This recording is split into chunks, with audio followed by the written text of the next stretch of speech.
So this is my sort of first impression of the Sega Dreamcast, part of the little haul that I got the other day. As you can see, it opens. One of the things with the Dreamcast is that the laser actually sort of works the different, it sort of moves from the outside in rather than the inside out. As you can see, your discs here, you've got sort of segments on it. I believe that bit is a sort of like audio track, and I'm pretty sure there was sort of like a bit saying please insert this disc into a Sega Dreamcast or such. Nice little console. Does run pretty warm, which I can confirm because this one's just been playing this, been playing a bit of Shenmue, but get on to games and that later. So it says on the front compatible with Microsoft Windows CE. Really, the only thing I remember about Windows CE was like it was for mobile phones and pocket PCs, so nothing really to brag about on that front. Doesn't really mean anything. Got your 4 controller ports, so got your games like Quake 3 and whatnot. You get your 4-player split screen up without using any sort of multi-tap. Quite a hefty, heavy piece of kit for its small dimensions. It's got, that's where your fan is, so you don't want to block that or you'll risk overheating.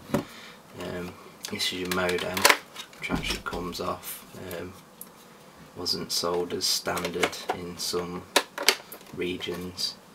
You've got your power in, just standard cord. AV out. Console does actually support VGA. We need an extra box or cable for that, which I have on order, so I've just been playing with the old flaky RF. Got a serial port. Not sure if there's anything available for that, nothing springs to mind. So that's your console, pretty decent looking thing. It's small, not much wider than a Wii. A bit taller, a bit fatter, but in my opinion it is a better console than the Wii, mainly because you've got a normal controller and most of the games support that. Obviously you got your VGA, so you get your crisp visuals if you've got the right box lead, whatever you decide to go for. So just put that to the side, and this is your controller, which you can see plugs in there very easily. One thing I've noticed is there's quite a bit of throw on the analog stick, and it's not the best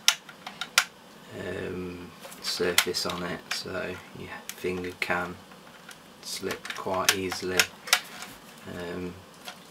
but it's by no means a bad controller, not the best in the world, pretty good quality.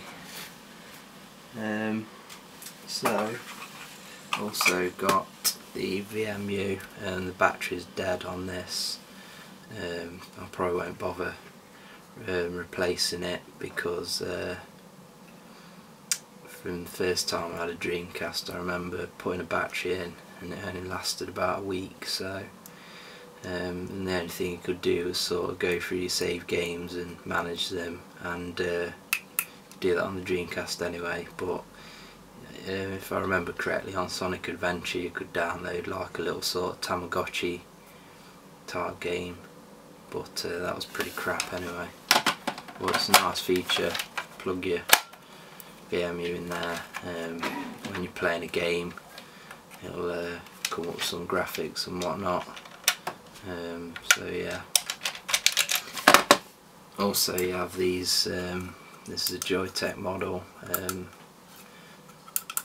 4 MB memory pack, I suppose you'd call it, memory unit. Yeah, it's got a little switch to switch between your different 1 MB partitions, or I don't know what you'd want to call them, like that. Slot that in the back. I'll put it in.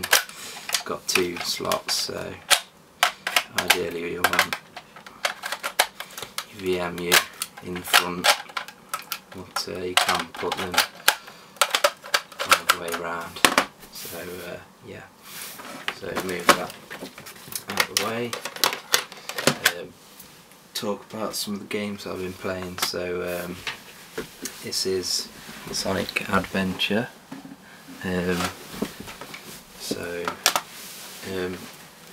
Now this game, I had it first time around, and it just I get the level, the action stages, but the bits in between where you just like running around a empty-ish sort of, I suppose, vaguely like RPG. Just them bits just bore the hell out of me. So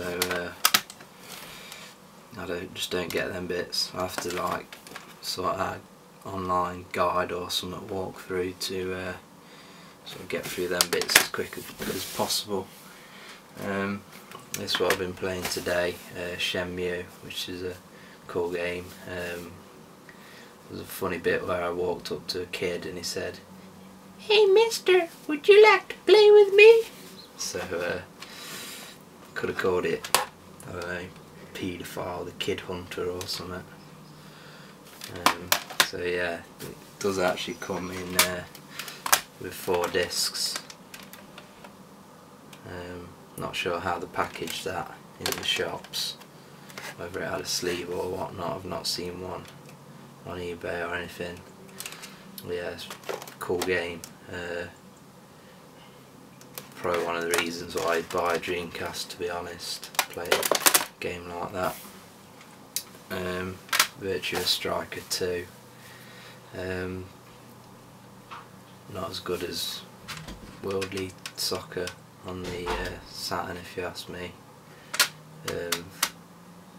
I know World League Soccer's arcadey, but this is very much full on arcade. So